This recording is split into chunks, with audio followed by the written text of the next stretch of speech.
ಬೆಂಗಳೂರಿನ ಹೋಟೆಲ್ಗಳಿಗೆ ವಾಣಿಜ್ಯ ಬಳಕೆಯ ಗ್ಯಾಸ್ ಸಿಲಿಂಡರ್ ಪೂರೈಕೆ ಬಹುತೇಕ ಸ್ಥಗಿತಗೊಂಡಿರುವುದರಿಂದಾಗಿ ರಾಜಧಾನಿ ಬಹುತೇಕ ಹೋಟೆಲ್ಗಳು ನಾಳೆಯಿಂದ ಬಂದ್ ಆಗುವ ಸಾಧ್ಯತೆಗಳಿವೆ.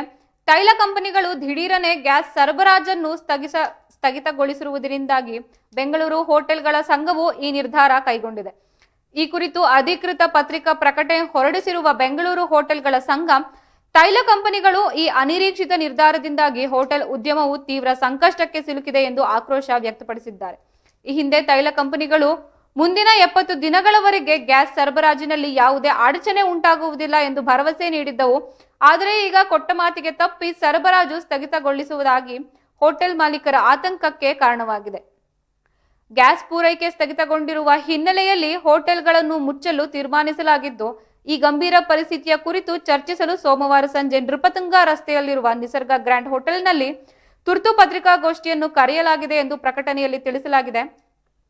ಈ ಸಭೆಯಲ್ಲಿ ಸಮಸ್ಯೆಗೆ ಪರಿಹಾರ ಕಂಡುಕೊಳ್ಳುವ ಕುರಿತು ಚರ್ಚೆ ನಡೆಸಲಾಗುವುದು ಎಂದು ತಿಳಿದುಬಂದಿದೆ. ಹೋಟೆಲ್ ಮಾಲೀಕರ ಸಂಘದ ಈ ನಿರ್ಧಾರದಿಂದಾಗಿ ಬೆಂಗಳೂರಿನ ಜನಸಾಮಾನ್ಯರು ತೊಂದರೆಗೊಳಗಾಗುವ ಸಾಧ್ಯತೆಗಳಿವೆ. ಏಕೆಂದರೆ ಹಲವು ಹೋಟೆಲ್ಗಳು ಬಂದ್ ಆಗುವುದರಿಂದಾಗಿ ಊಟ ಮತ್ತು ಉಪಹಾರಕ್ಕಾಗಿ ಇತರ ಆಯ್ಕೆಗಳನ್ನು ಅವಲಂಬಿಸಬೇಕಾಗುತ್ತದೆ.